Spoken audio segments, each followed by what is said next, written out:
At my stepbrother's wedding, he called me just a nurse before 120 guests. Dad laughed, until the bride's billionaire father saw my pearl pin and recognized the man who had saved his life. 3 weeks earlier, the wedding invitation arrived on a rainy Tuesday afternoon. I slid my thumb under the seal. Inside, the calligrapher had written my name as Everett. They had misspelled it. My own family could not be bothered to spell my name correctly on a stationery order costing nearly $1,000. There was no +1 option checked. It was not an invitation to celebrate our family. It was a summons. They needed me in the background to complete the picture, but they wanted to make sure I took up as little space as possible. Looking at that card, the weight of 20 years settled onto my chest, heavy and suffocating. I was 9 years old when my mother's funeral took place. I remember the cold rain that day, the smell of wet earth, and the way my dad held my hand so tightly it hurt. I thought it was just the two of us against the world. I thought our grief would bond us forever. But less than a year later, Lenora walked into our house with her 12-year-old son, Preston, and the entire architecture of my life collapsed. Preston was the golden child. He was loud, athletic, demanding, and knew exactly how to manipulate my father's guilt. Lenora immediately began remodeling our home and our lives, systematically erasing my mother's memory. My childhood bedroom, the one my mom painted, became Preston's study space, and I was moved to the small, drafty guest room down the hall. The photos on the staircase changed from family pictures of me and my mom to professional, studio-lit portraits of Preston playing lacrosse.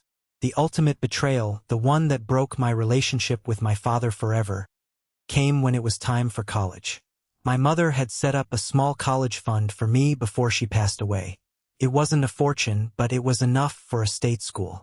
When I was 18, I went to the bank to access it, only to find the account nearly empty. I confronted my dad in the kitchen that night. I was shaking with anger and panic. He refused to look me in the eye. He scrubbed his face with his hands and mumbled that he had to drain my college fund to pay for Preston's out-of-state private university tuition. "Preston is going to be a lawyer, Everett," my dad had said, defending his theft. "He needs the pedigree. You're going into nursing. You can easily get student loans. If I don't pay for Preston's school, Lenora will file for divorce. I can't go through that. You have to understand." I understood perfectly. I was the sacrifice. That was the moment I realized I was entirely on my own. I worked night shifts at a diner, lived on instant ramen, and fought tooth and nail to get my nursing degree. I became a trauma nurse because I wanted to be the person who stepped in when people's lives were falling apart. I wanted to be the steady hands in the chaos. I built a life I was proud of, completely independent of them. I threw the wedding invitation onto the counter and decided right then I wasn't going. I didn't need their toxic performance. But 2 hours later, my phone rang. The caller ID said, "Dad." "Hey, Everett." His voice boomed through the speaker, overly cheerful and loud. It was the exact voice he used when Lenora or Preston was in the room listening to him. "Did you get the invite?" "I got it," I said flatly. "They spelled my name wrong, and I have to work that weekend anyway. Look, Everett." His tone instantly dropped the fake cheer, becoming hard and impatient. "Don't do this to me. Preston is marrying into the Whitlocks. This is a huge deal for our family. His new promotion depends on this alliance. Do not ruin your stepbrother's day by playing the victim. Lenora has been stressed out of her mind. Just put on a suit, show up, and smile. It is not that hard. Dad, I'm not family to them. I'm a prop. Stop being dramatic. I don't want to hear it. Be at the rehearsal dinner and be at the wedding. End of discussion." He hung up before I could say another word. That night, sitting on my worn-out sofa, I opened Instagram. Preston had blocked me from his main account years ago, but his public professional profile was wide open. I started scrolling.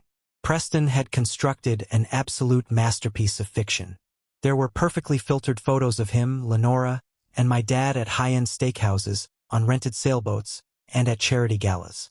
I wasn't in a single frame.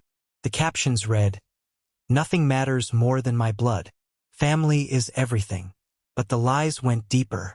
In an interview he posted for a local business magazine, he claimed my dad was an executive in the corporate hardware industry.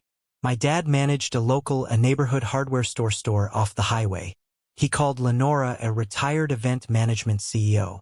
She used to bake sheet cakes for neighborhood kids' birthdays. Preston had completely repackaged our family to impress the Whitlocks, painting over the rotten wood with a fresh coat of high-gloss paint. I realized then why I was being shoved in the corner. I was a liability to this fake narrative.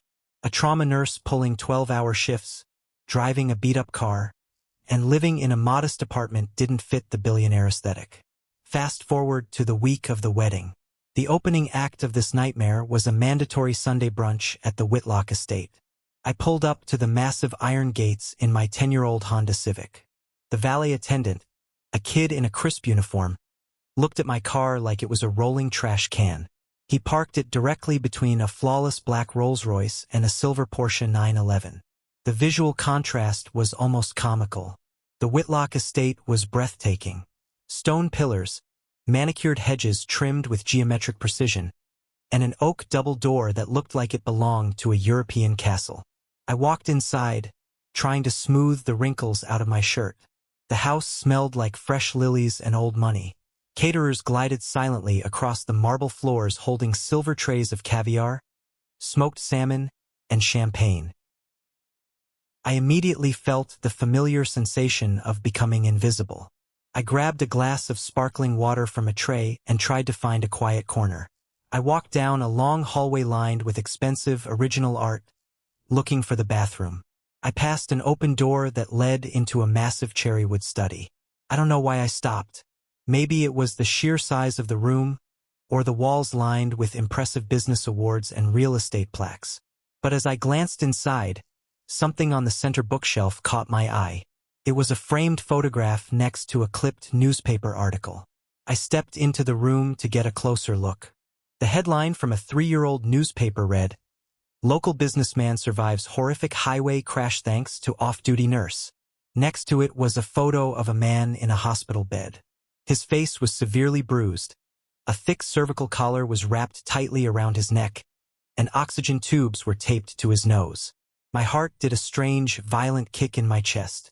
3 years ago, on a freezing November night, I was driving home on Interstate 95 after a brutal double shift in the emergency room. It was pouring rain, visibility was near zero. The tires of a massive 18-wheeler locked up ahead of me, and the truck jackknifed across 3 lanes of traffic. A black luxury sedan crashed head-on into the side of the trailer with a sickening crunch of metal.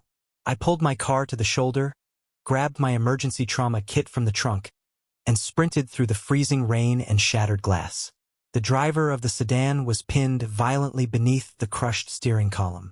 Blood was pouring from a deep laceration on his forehead, blinding him. I crawled into the twisted wreckage, ignoring the jagged metal tearing my scrubs and slicing my arms. For 47 minutes, while we waited for the rescue crews to free him from the wreckage, I held his cervical spine completely still. I pressed my bare hands against his neck, keeping him stabilized so he wouldn't be paralyzed. I talked to him constantly so he wouldn't pass out from the shock and blood loss. I told him about my mom. I told him about her pearl earrings, how they glowed in the light, anything to keep his mind anchored to the living world while his body was failing. I never got his name, and I left the hospital before he woke up from surgery. I looked closer at the framed photo on the shelf. The swollen, bruised face. Could it be Warren Whitlock? Before my brain could connect the final dots, a hand gripped my shoulder like a vice. "What the hell are you doing in here?" I spun around. Preston was standing in the doorway, his face twisted in genuine fury. He yanked me by the arm, dragging me out of the study and into the hallway. "This is Mr. Whitlock's private office," Preston hissed, pushing me against the wall. "You don't just wander around people's houses. God, you are so embarrassing. Stay out of sight and stop snooping. You are lucky to even breathe the air in this house." He didn't wait for my answer. He turned and walked back toward the laughter and the clinking glasses of the party. I stood in the hallway, my heart pounding against my ribs. The image of that hospital bed burned into my mind. I walked out to the back patio where the main brunch was happening under a massive white tent. Preston was holding court near the outdoor bar, his arm wrapped tightly around Audrey's waist. He was loud, charming, and completely in his element. I stood by a stone fountain, watching my family perform. Lenora was laughing at something Evelyn Whitlock, the mother of the bride, was saying. My dad was nodding along, looking terribly uncomfortable in a blazer that was slightly too tight around the shoulders. Evelyn Whitlock noticed me standing alone. She had kind eyes and an elegance that didn't feel forced or fake. She excused herself from Lenora and walked over to me. "Hello?" Margaret smiled warmly, extending her hand. "I don't believe we've formally met. I'm Margaret, Audrey's mother. You must be Everett." I shook her hand. "Yes, ma'am. It's beautiful here. Thank you for having me." "Audrey tells me you work at St. Luke's Regional," Margaret said, her tone full of genuine curiosity and respect. "That must be incredibly demanding work. What department are you in?" Before I could open my mouth to answer, Lenora materialized out of nowhere like a ghost. She slid her arm through Margaret's, her acrylic nails digging slightly into the woman's fabric, and let out a high, artificial laugh. "Oh, Margaret, you don't want to bore yourself talking about hospitals and sick people on such a lovely day," Lenora said smoothly, physically steering Margaret away from me. "Come look at the floral arrangements for the centerpieces. The florist just sent over the mock-ups. Everett is just fine catching his breath. Aren't you, sweetie?" She shot me a look that could freeze boiling water. I watched them walk away, feeling the familiar sting of erasure. Needing a moment to breathe, I slipped away from the main tent and walked up to a second-floor stone balcony that overlooked the garden. It was quiet up there. I leaned against the railing, letting the cool breeze hit my face. Below me, tucked into a small alcove near the rose bushes, stood Griffin, one of Preston's groomsmen, talking to a bridesmaid. They were completely out of sight of the main party, and their voices drifted perfectly up to the balcony. "Where is the stepbrother anyway?" the bridesmaid asked, sipping a mimosa. "I haven't seen him all day." "Oh, the nurse guy?" Griffin chuckled softly. "Preston says they try to keep him away from big crowds. Apparently, the guy has severe anger management problems, like legit mental issues. Preston told Mr. Whitlock that the family had to cut him off financially because he was so unstable. Sad, really. Preston acts so brave about it, taking the high road and still inviting him." I stopped breathing. The stone railing beneath my hands felt like ice. My vision tunneled. Mental issues, anger problems, unstable. Preston hadn't just hidden me. He had actively destroyed my character to the Whitlock family. He had painted me as a mentally unstable pariah to ensure they would never question why I wasn't part of his perfect family portrait. He fabricated a mental illness to cover his own cruelty. I pulled my phone out of my pocket. My hands were shaking. I dialed my father's number. I looked down into the crowd and saw my dad standing near the buffet table. He pulled his phone out, looked at the screen, sighed heavily, and walked away from the crowd before answering. "What is it, Everett?" "I'm busy," he muttered. "Dad." My voice was shaking, but not from sadness. It was pure, unadulterated rage. "I just overheard Griffin talking. Did Preston tell the Whitlocks that I have mental health issues? That I'm unstable and prone to anger?" Silence on the line. I stared down at the top of my father's head in the garden below. He rubbed the back of his neck, a nervous habit he had when he was caught in a lie. "Everett, keep your voice down," my dad whispered sharply. "It's not a big deal. Preston just needed to explain why you aren't around much. He was just managing the narrative so the Whitlocks wouldn't ask too many questions about our family dynamic." "Managing the narrative?" I spat the words out. "He told them I was crazy, Dad. He assassinated my character to make himself look like a saint. And you knew? Tell me you didn't agree to this." "Look, Everett," Curtis's voice hardened. "It is just easier this way. Do not cause a scene and do not make me hire a lawyer to deal with the fallout. Just keep your head down. It's one weekend." He hung up. I lowered the phone. A cold, heavy realization settled into my bones. My father wasn't just a passive bystander. He was an active participant in my destruction. Which brings us to the rehearsal dinner at the Oakmont Country Club, where my family made it clear that I was expected to remain invisible. I didn't stay for dessert. The moment the speeches ended and the string quartet started playing again, I stood up and walked straight toward the men's room. I needed to splash cold water on my face before I did something that would actually justify Preston's fake stories about my anger. The bathroom was lined with imported Italian marble and smelled like expensive cedarwood. I turned on the gold faucet and gripped the edges of the sink, staring at my reflection. My jaw was tight, a muscle ticking in my cheek. The heavy oak door swung open behind me. Preston walked in. He checked to make sure we were alone, and then the charming public smile melted right off his face. He stepped up to the sink next to me, turning on the water to wash his hands. "You look like a stray dog sitting over there at that table," Preston said quietly, not looking at me, just looking at my reflection in the mirror. I grabbed a linen towel and dried my hands. I didn't say a word. "You have been staring daggers at me all night," he continued, turning to face me. He pointed a wet finger at my chest. "Listen to me very carefully.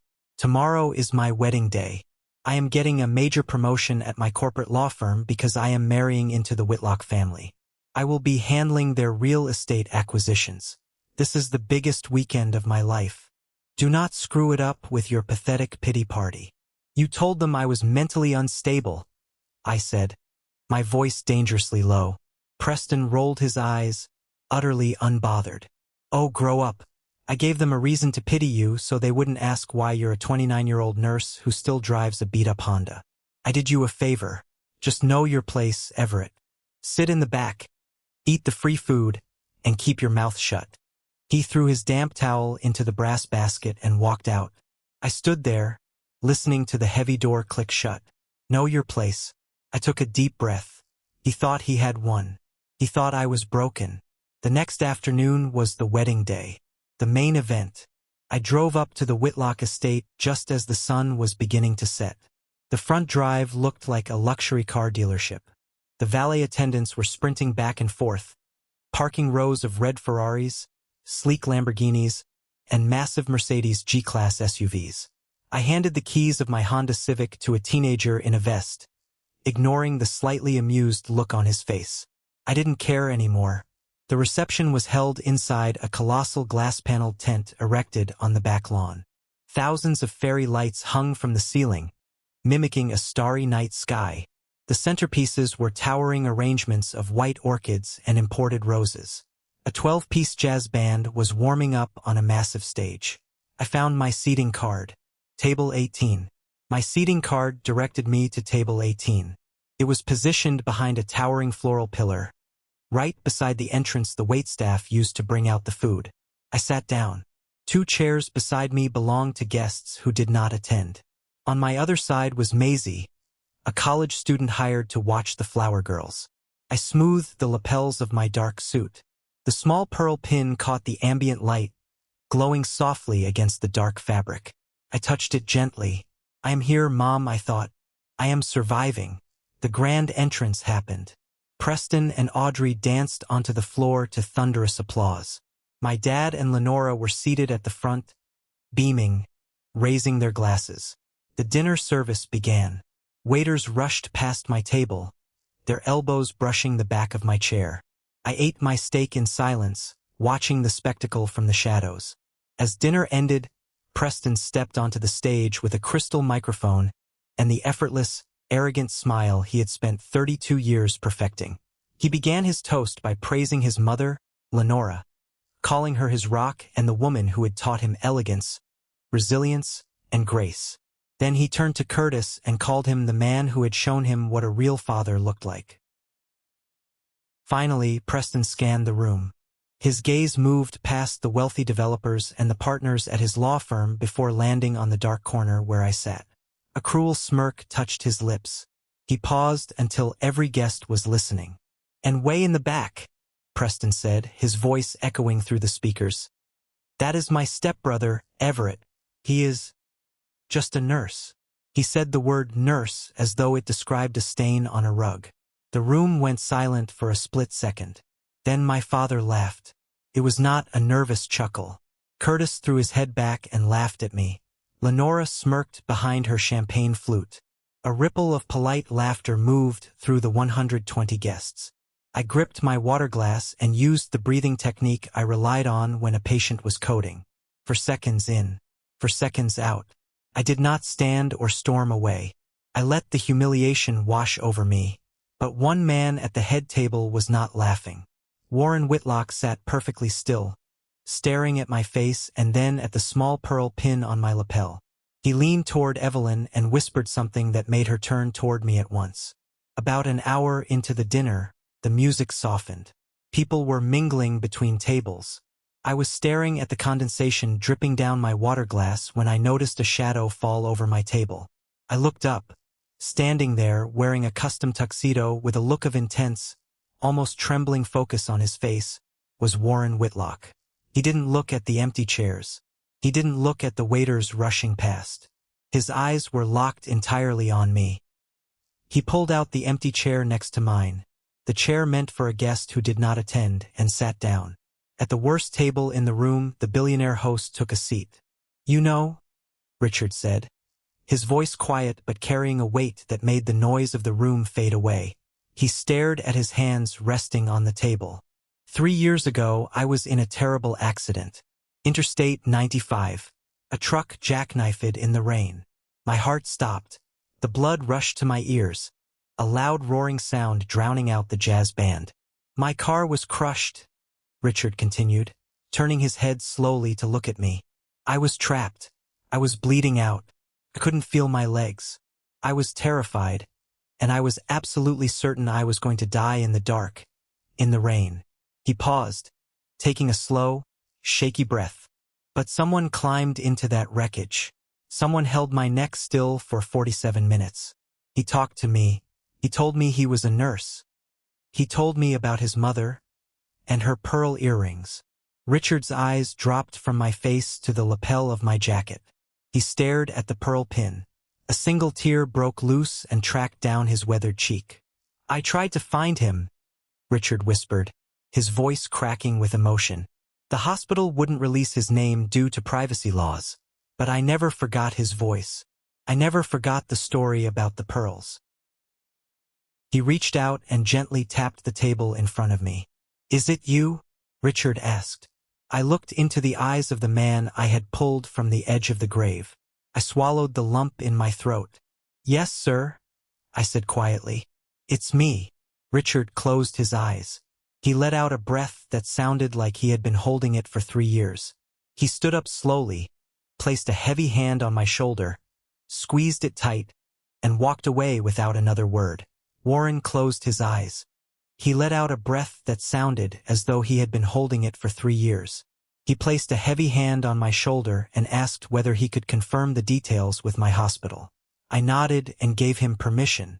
Then he walked into the dark garden with his phone. The storm wasn't just coming.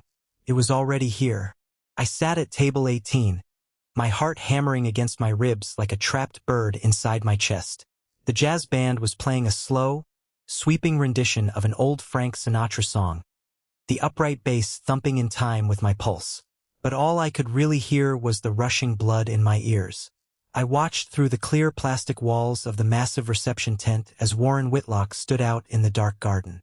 He had his cell phone pressed tightly to his ear. He was pacing back and forth under the soft glow of a security light, his free hand slicing through the cool night air, as he spoke with an intensity that you could feel even from 50 feet away. Warren called St. Luke's Regional Hospital and asked to speak with the emergency department's attending physician. Because I had given permission, Dr. Nolan was able to confirm that I had been the off-duty trauma nurse who responded to the crash on Interstate 95 3 years earlier. Dr. Nolan also confirmed that the hospital had recognized my actions with a professional commendation. It was an award I had quietly placed in a cheap desk drawer at my apartment and never mentioned to my family, because I knew they would find a way to belittle it or make it about Preston. I watched Warren Whitlock end the call. He slowly lowered the phone from his ear, stared up at the dark, starless night sky for a long, heavy moment, and took a deep breath that seemed to physically expand his entire chest. When he finally turned and walked back toward the glowing reception tent, his posture had completely changed. He did not look like an affable, welcoming father of the bride anymore. He looked like a ruthless corporate CEO preparing to aggressively dismantle a terrible investment. He walked back into the warmth of the tent, completely ignoring the waitstaff trying to offer him glasses of dessert wine. He marched straight past my table without looking at me, his eyes locked dead ahead. He walked with a terrifying purpose straight up to the main stage where the wedding band was just finishing their set. The wedding MC, a man in a shiny suit holding a clipboard, stepped forward with a bright, plastic smile, likely preparing to announce the cutting of the cake. Richard simply reached out, gripped the crystal microphone, and took it right out of the MC's hand without saying a word. Richard tapped the top of the microphone with his index finger.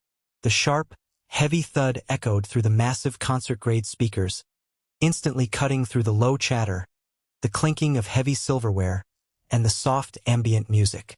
120 high society guests stopped whatever they were doing and turned their heads toward the stage in unison. "Excuse me," Richard's voice boomed.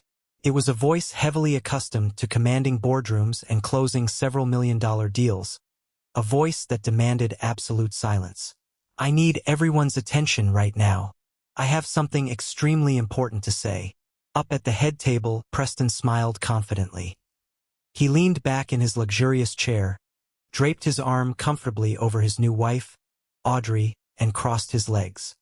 He clearly thought his wealthy new father-in-law was about to deliver another glowing, emotional tribute to their perfect union.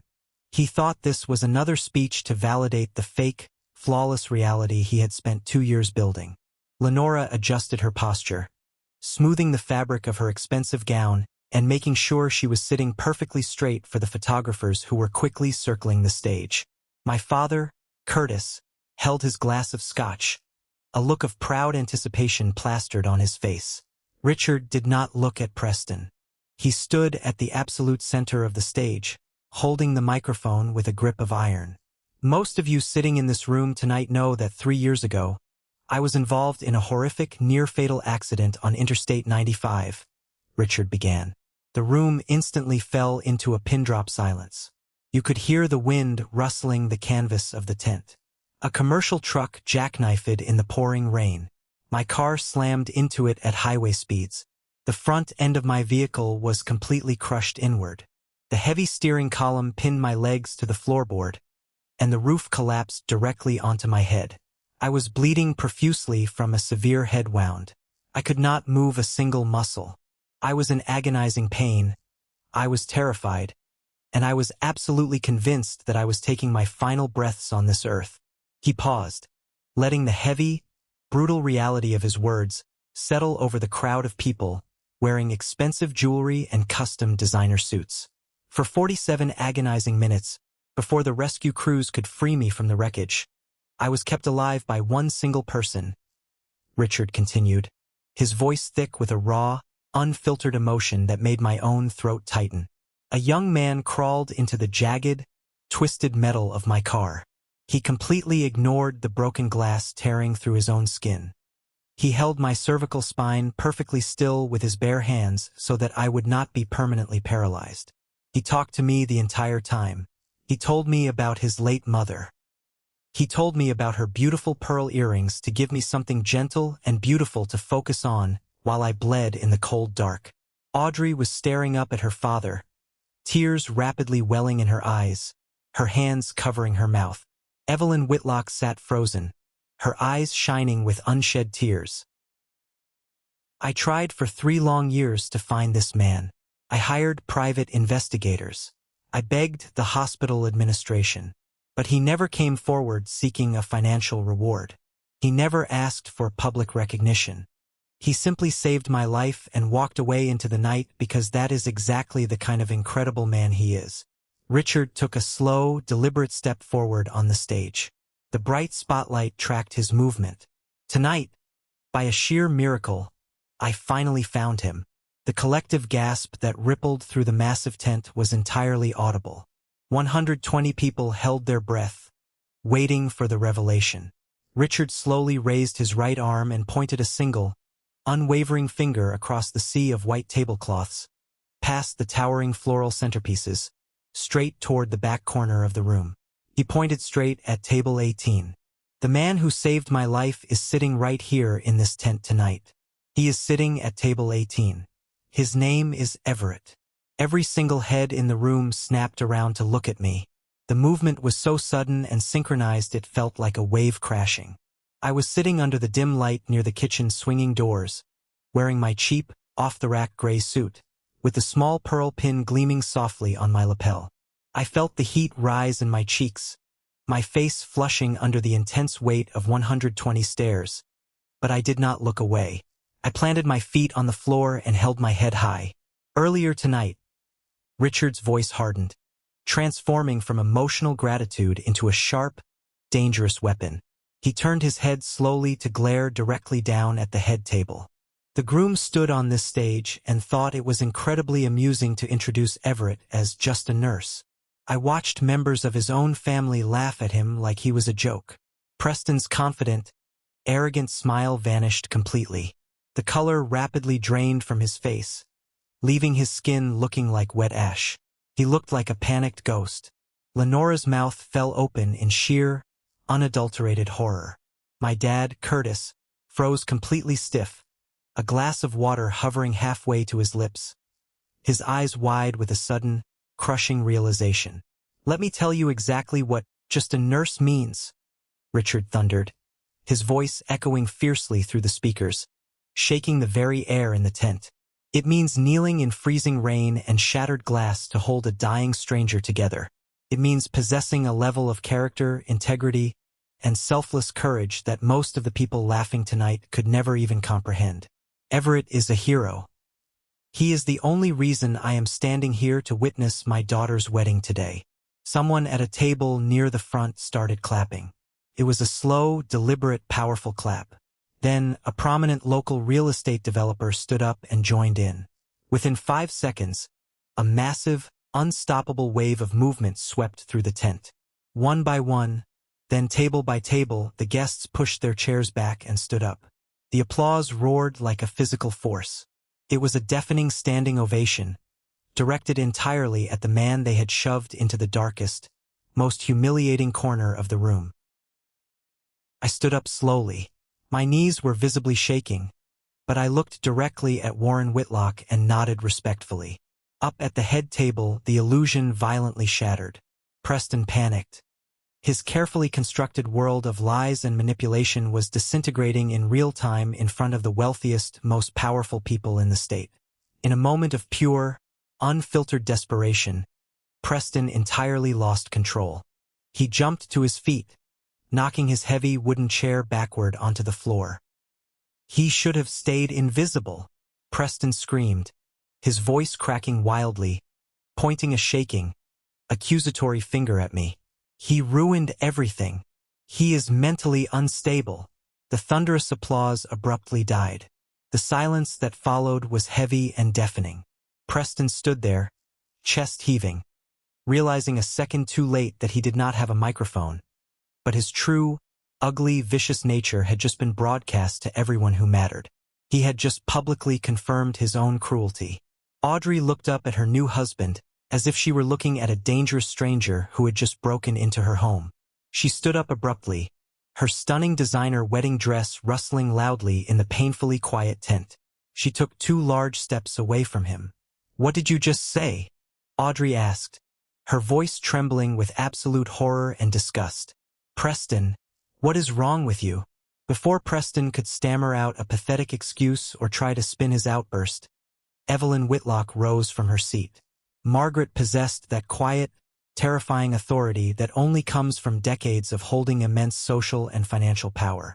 She calmly walked around the head table, her heels clicking sharply on the wooden floor, and stood directly in front of Lenora and Preston. "For 2 entire years, you sat in my home and told my family that Everett suffered from severe mental health issues," Margaret said, her voice carrying clearly and coldly across the front tables. "You told us he was prone to violent, unpredictable anger and that your family had to distance yourselves for your own safety. You completely fabricated a malicious, evil lie about a man who spends his life saving others, just so you could hide him away and pretend you were a flawless, high-society family. Lenora tried to speak, her hands fluttering nervously around her expensive borrowed necklace. Her face flushed red with absolute humiliation. Margaret, please, you have to understand. We were just trying to protect your family from his awkwardness. He doesn't fit in. Do not insult my intelligence, Lenora, Margaret snapped, cutting her off instantly, her eyes flashing with pure disdain. You are frauds. Your entire narrative is a toxic lie. You are not welcome in our lives. Richard stepped down from the stage, his face a mask of determined focus. He walked purposefully through the parted crowd of guests until he reached my table in the back corner. He stood right in front of me and extended his hand. I shook it firmly, feeling the solid, honest weight of his grip. Everett, Richard said, his voice carrying clearly to the surrounding guests who were watching with bated breath. My family owes you an unpayable debt, and I promise you, the Whitlock Foundation will find an appropriate way to honor your service for your heroism and your absolute professional dedication. As for the rest of your so-called family, they are going to have a lot to answer for. The reception did not recover from the shockwave. The jazz band awkwardly tried to play softly again, but the celebratory energy was entirely dead. Guests were whispering behind their hands, casting harsh, judging glances at the head table where Preston sat slumped with his head in his hands, while Audrey stood several feet away, refusing to even look in his direction. I desperately needed fresh air. My chest felt tight from the adrenaline. I walked out of the tent, leaving the heavy stairs behind, and navigated the stone pathways until I found a secluded, dimly lit balcony overlooking the lower gardens. I stood there, gripping the cold stone railing, letting the crisp night air wash over my burning face. The heavy, suffocating weight I had carried in my chest since I was 9 years old was completely gone. I felt incredibly light. I felt utterly vindicated. I heard the crunch of footsteps on the gravel behind me. I turned around to see my dad, Curtis. His suit looked incredibly rumpled, and he looked 10 years older than he had just an hour ago. His eyes were bloodshot, and tears were spilling down his cheeks, catching the dim light of the balcony lanterns. Everett, he choked out, taking a hesitant step toward me with his hands held out in a pleading gesture. Everett, I am so sorry. I didn't know he was going to say those horrible things on stage. I swear to you, I didn't know. I looked at the man who was supposed to protect me, the man who was supposed to be my hero. I searched my heart, and I realized I felt no anger anymore. I just felt a deep, hollow pity for an incredibly weak man. You laughed, Dad, I said quietly, my voice eerily calm. He called me just a nurse and humiliated me in front of 120 strangers, and you threw your head back and laughed. You didn't know what he was going to say, but you absolutely agreed with it when he said it. No, I was just caught up in the moment. I was just trying to keep the peace with Lenora. You know how she gets, he pleaded, the tears flowing freely down his face now, his voice cracking. Keeping the peace meant sacrificing your own son, I replied, my voice steady, cold, and final. It meant standing by while they abused me. It meant actively draining my college fund to pay for his tuition so you wouldn't have to deal with an argument. It meant letting them treat me like a stray dog in my own home. You chose them, Dad. You chose them every single day since Mom's funeral. Please, he sobbed, reaching out to grab my arm. Let me fix this. Let me make it right. I'm your father. I stepped back out of his reach. I established the firm boundary I should have set a decade ago. There is nothing left to fix. You are not my family. You are just a man who happened to be married to my mother. Go back to your wife and your golden child. They are going to need you when the Whitlocks are done destroying them. I turned my back on him and walked away, leaving him weeping alone in the dark on the balcony. I walked straight to the valet, handed him my ticket, and drove my beat-up Honda Civic out of the massive iron gates. I rolled the windows down and let the cold wind fill the car. I had never felt more free in my entire life. A time jump of exactly 1 week is all it took to watch Preston and Lenora's fake, glittering empire completely crumble into dust. I certainly didn't seek out the information myself, but in a wealthy town like ours, gossip involving a billionaire family travels faster than the speed of light. Griffin, the groomsman who had originally spilled the toxic secret about my supposed mental illness on the balcony, actually tracked down my personal cell phone number and called me.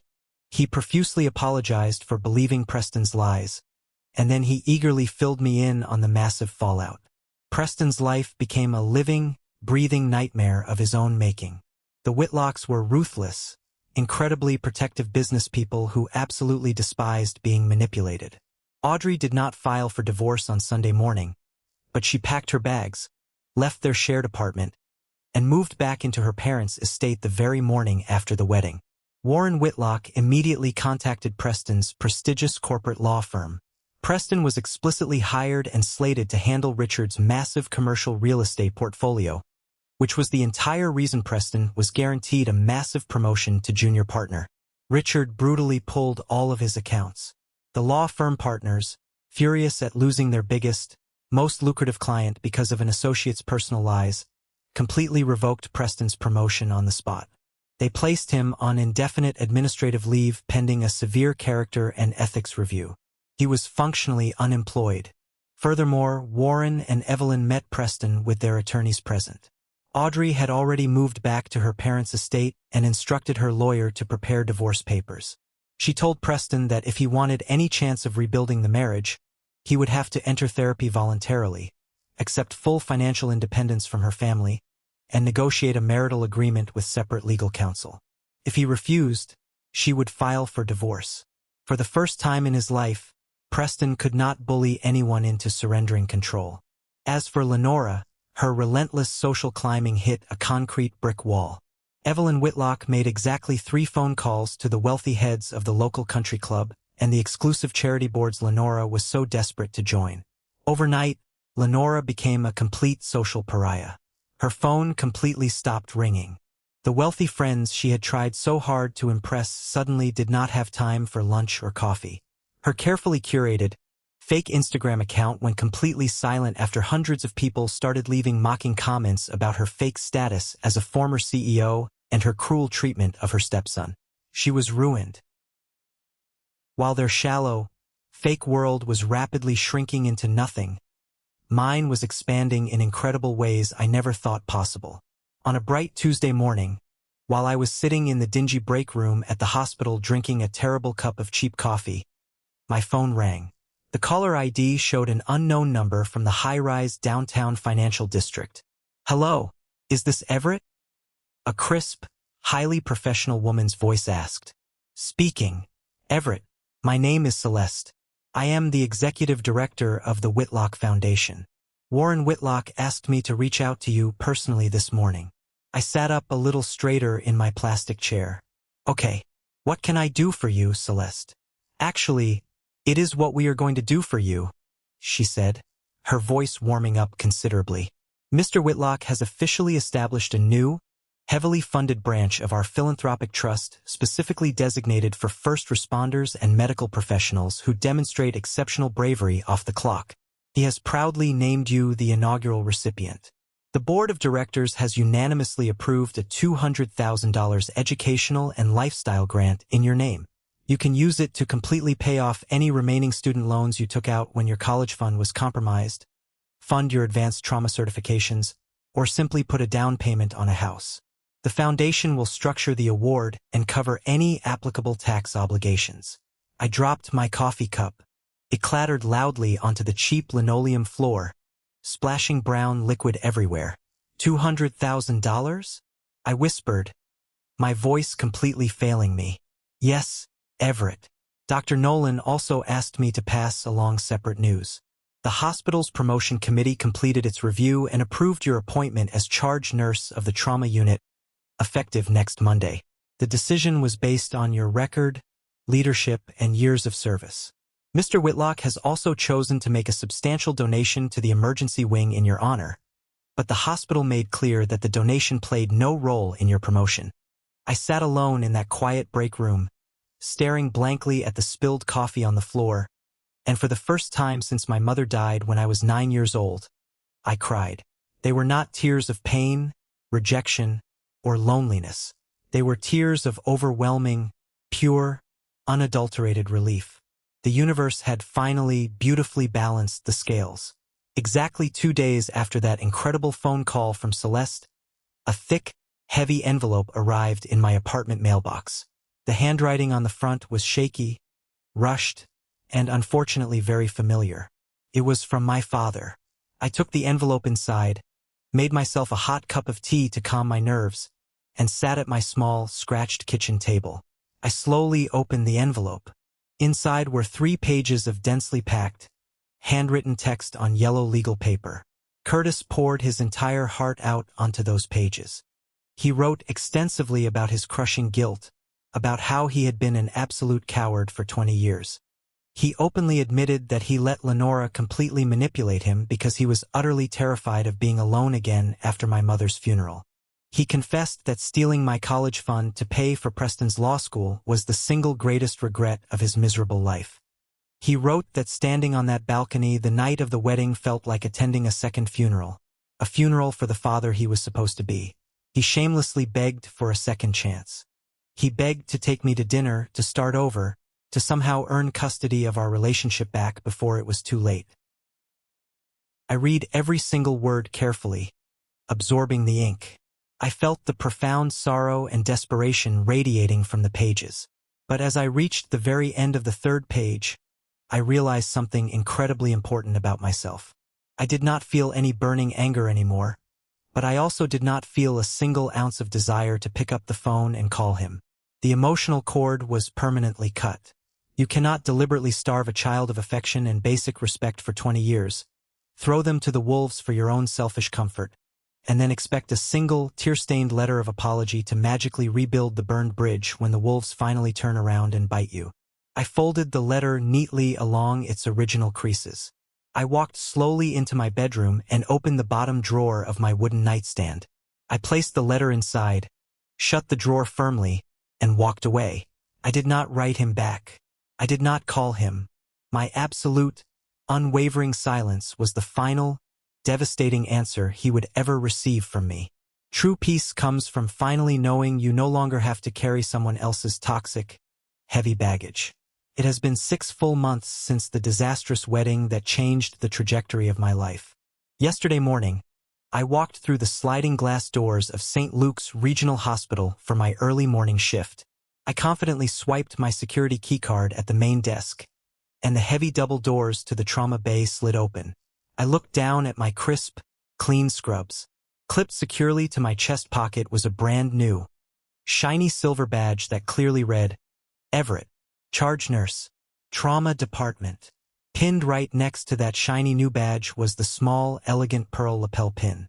It catches the harsh, bright fluorescent lights of the hospital corridors and glows softly, serving as a constant, beautiful reminder of exactly where I came from and exactly who I am. I am no longer the invisible boy hiding in the guest room. I am the man who runs the most chaotic, high-stakes room in the entire building. I am the steady hands in the storm. When I got home later that evening to my brand new, spacious apartment, comfortably paid for by my significant salary increase and the total lack of crushing student debt, I checked my mail. Sitting right on top of the pile of catalogs was a thick, expensive, cream-colored envelope. It wasn't a wedding summons demanding I sit in the corner. It was a warm, heartfelt invitation for a massive Thanksgiving dinner at the Whitlock estate. Evelyn Whitlock had included a personal, handwritten note inside the card. We have a seat saved right next to Richard at the head of the table. He refuses to carve the turkey until you get here. We can't wait to see you. For the very first time in 20 long, lonely years, I finally have a family that actually wants me sitting at their table. Looking back at this entire insane, emotional journey, the greatest lesson I learned is about the undeniable, unbreakable power of self-worth and the absolute reality of karma. We so often let the toxic people closest to us, sometimes even our own blood, define our value in this world. When my own father and stepbrother treated me like I was a worthless embarrassment, a joke to be laughed at, I spent years quietly accepting that terrible role.